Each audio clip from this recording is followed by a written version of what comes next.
Aerys Targaryen was the last of his name to sit on the Iron Throne.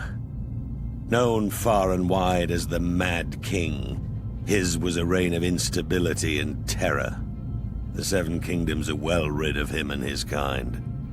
Oh, he may have appeared to be a capable ruler at first, but that was due in no small part to his counselors, led by the hand of the king, Tywin Lannister.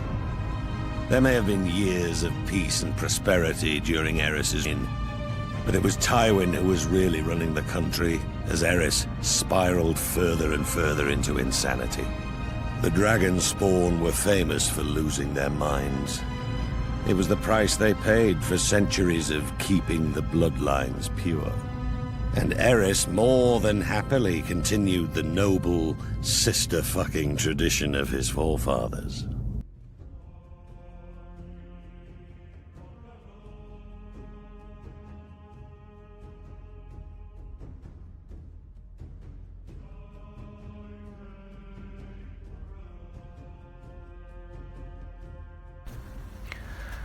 The question of whether our genes influence our personality essentially boils down to nature versus nurture, one of the oldest debates in the history of psychology. It has dominated personality theory since Darwin noticed that survival meant passing on the most capable of our genes to the next generation. On the one side, there's the notion that the apple doesn't fall far from the tree, nature. Children inherit eye color, skin pigmentation, and vulnerability to specific illnesses from one or other parent, and they inherit specific personality traits in the same way. Personality is wired in, and no quirks of upbringing will change it. In the opposing corner stands the theory of nurture. Nurture argues that the human mind is a blank slate, and is the sum total of your environment, learning, and experiences that shape you to be the person you are today. So who's wrong, who's right? Let's consider nurture for a bit. Growing up, I spent very little time with my parents, a function of both a cultural dynamic and an unforgiving economy. Add boarding school to that mix, and effectively you have an environment that I grew up in, which the day-to-day interaction with my parents was minimal. I had to address the competitiveness my 6th grade teacher would try to instill in us, adjust to living with people from different backgrounds at boarding school, and learn how to take and give instructions at work. This was predominantly the environment that was supposed to shape my personality. Yet, when I was recently sharing with a friend my personality and what I thought were my parents' characteristics, it was easy for them to connect the dots and point out that I was not far from the tree.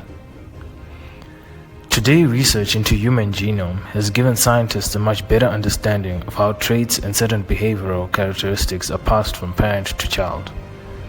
Recent research on twins reveals that genetics have a stronger influence on the development of certain personality traits than previously thought, and may even play a larger role than child rearing. For 20 years, researchers at the University of Minnesota studied 350 pairs of twins, some of whom were raised in different families. The landmark study was the first of its kind to compare twins raised independently with those raised in the same environment. This allowed researchers to assess the relative influence of hereditary and of upbringing in their development. During the study, participants were put through a series of personality traits, which broadly followed the Big Five personality tests. Big Five measures test takers against 5 core personality traits as well as various sub-traits. The results are fascinating. For most of the traits measured, more than half the variation between the twins was shown to be genetic. Among the traits found most strongly determined by hereditary were ambition, vulnerability to stress, leadership, risk-seeking, a sense of well-being, and surprisingly, respect for authority. The genetic factor for these traits was found to run somewhere in the region of 50 to 60%. Our personalities are shaped by biology and upbringing, and it is almost impossible to hold on to an all or nothing view.